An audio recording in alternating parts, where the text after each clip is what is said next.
Bem, pessoal, então vamos voltar aqui ao modelo.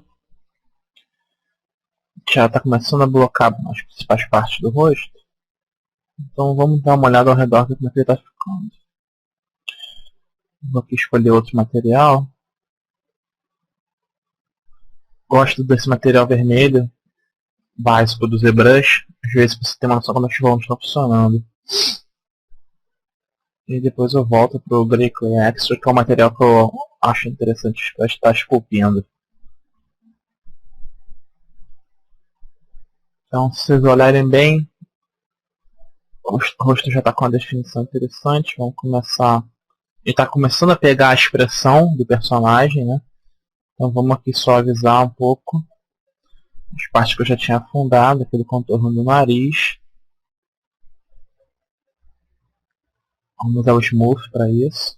Lembrando de botar ele numa calibragem média para não perder todo o detalhe que foi feito. Mas só dar uma suavizada básica. Então vocês podem ver que eu estou sempre olhando tudo ao redor, porque o modelo tem que funcionar de todos os ângulos. Não adianta ele funcionar bem só de frente ou só de lado. Ele tem que funcionar bem em 3D. Então vocês têm que estar sempre olhando ao redor. Então vou aqui usar o Standard com esse alfa que vocês estão vendo. Também gosto de usar esse outro pincel, que ele dá uma... Como é que eu posso dizer?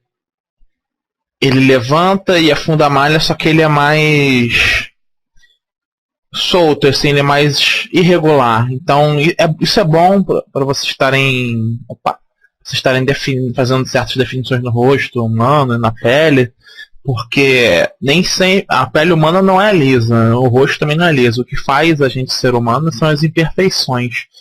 Então tem esses pincéis mais artísticos, por assim dizer, que dão certas imperfeições, então é legal a gente usar eles também para dar uma veracidade ao modelo. Vocês podem ver que eu estou trabalhando dos dois lados, estou trabalhando com simetria.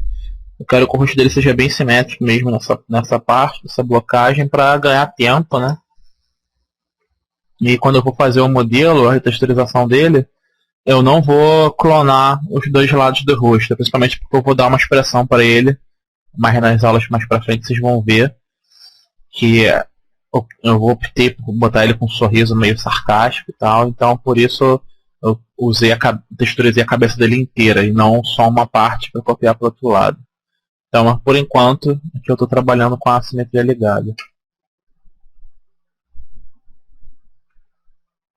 Então eu tô sempre tentando pegar um pouco dessa referência do desenho, tentando dar as rugas bem parecidas com o quadrinho, né?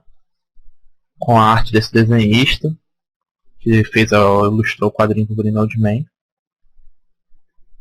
mas mantendo um pouco do realismo do modelo.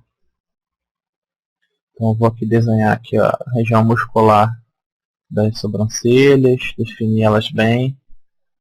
E sempre olhando, né, afastem o modelo. A mesma coisa que tem na pintura, né, como eu já falei em outras aulas, você às vezes tem que se afastar um pouco do seu desenho, da sua ilustração para ver como é que ela está ficando. Aqui no 3D é a mesma forma. Só que você tem a vantagem que você no próprio software você dá zoom in e zoom out. Você tem uma noção de como é que o modelo está funcionando.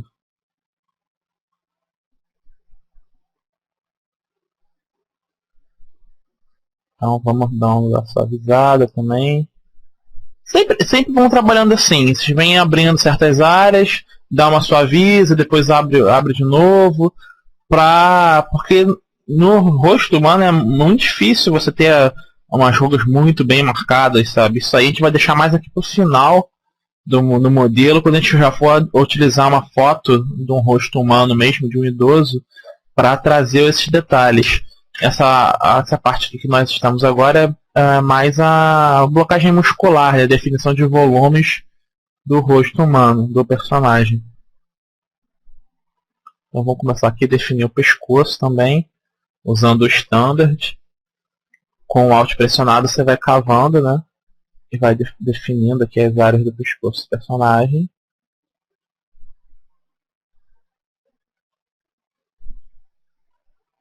Vai cavando, vai girando ao redor para ver como é que tá ficando. Olha por baixo para se definir bem as áreas. Vai usando o instante, vai cavando um pouco mais aqui.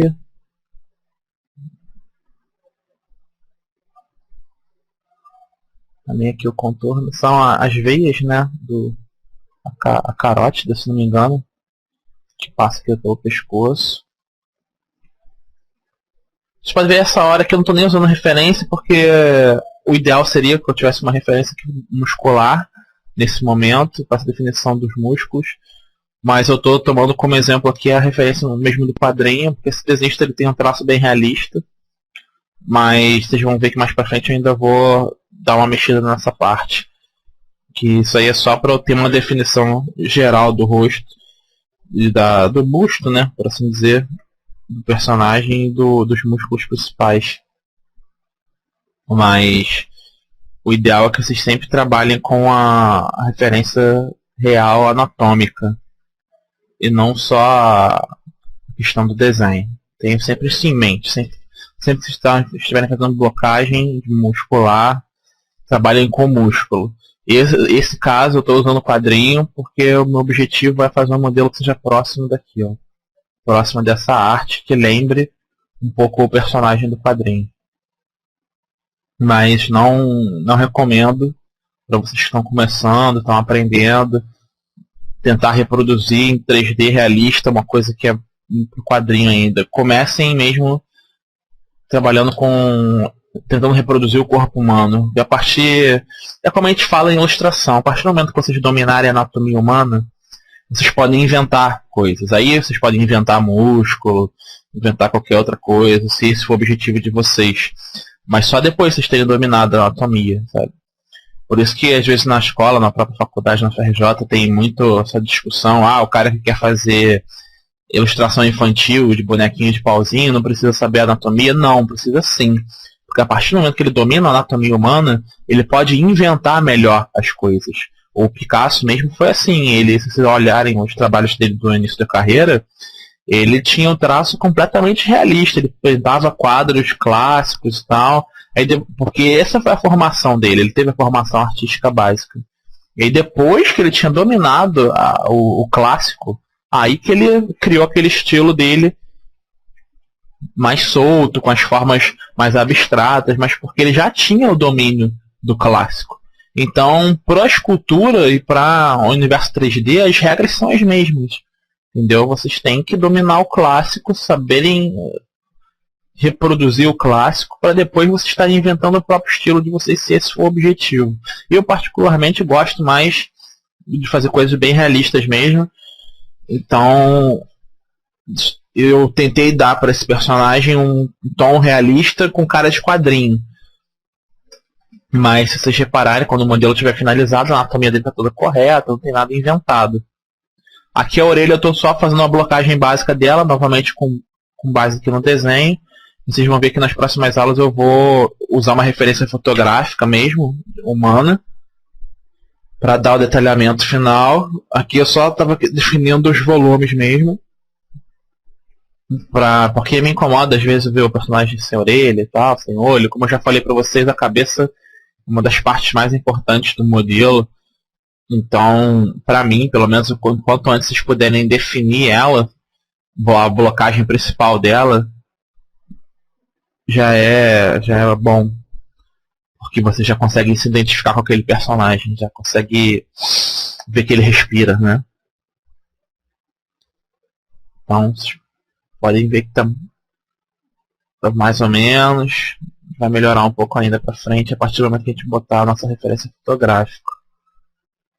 Vamos olhar aqui do outro lado. Como eu trabalhei com simetria, como eu falei, a gente faz para os dois lados. É mais ou menos o pensamento da modelagem poligonal, que você modela só um lado e depois você usa o symmetry para fazer o outro, e só no final que você faz algumas alterações.